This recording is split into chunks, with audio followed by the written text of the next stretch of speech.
আসসালামু আলাইকুম গাইস, সবাই কেমন আছেন?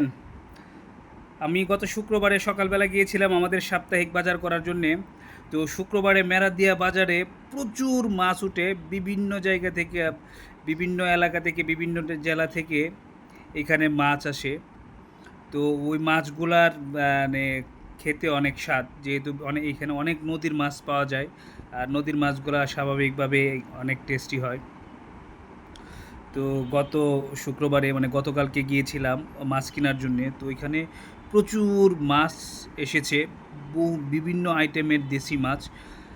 তো মাছগুলা কিনলাম আমি, অবশ্য কিছু মাছ কিনেছি, মানে ঈদের পরে ফ্রিজেও খুব বেশি জায়গা নেই, এই জন্য অল্প মাছই কিনেছি।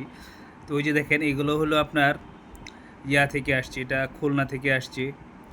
এই কাতল মাছগুলো খুলনা থেকে আসছে, এই চিংড়িগুলোও খুলনা থেকে আসছে। এবং ইলিশ মাছ বেশ মানে ভালো সাইজের ইলিশ মাছও ছিল, মোটামুটি 1.5 কেজি ওজনের ইলিশ মাছও ছিল। ইলিশ মাছের প্রাইসটা একটু বেশি, যেগুলা 1 কেজি প্লাস এগুলা 3500 টাকা 3300 টাকা কেজি বিক্রি হচ্ছে। আর যেগুলো 1 কেজি থেকে একটু কম, এটা 2800 থেকে 2500 টাকা বিক্রি হচ্ছে। এবং ওইখানে শুধু মাছ না, সকালবেলায় শুক্রবার সকালবেলায় অনেক সবজি আসে, একদম ফ্রেশ সবজি, ফলমূল, আপনার তাজা দেশি যে ফল, ওই ফল আসে, মাছ এবং মাংস।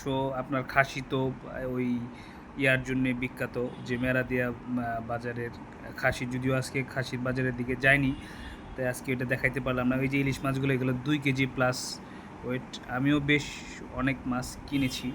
আর এই জায়গায় যে দেখেন, ওই এরকম কয়েকটা আপনার দেশি ফ্রুট শপ আছে, যেগুলোতে দেশি বিভিন্ন আইটেমের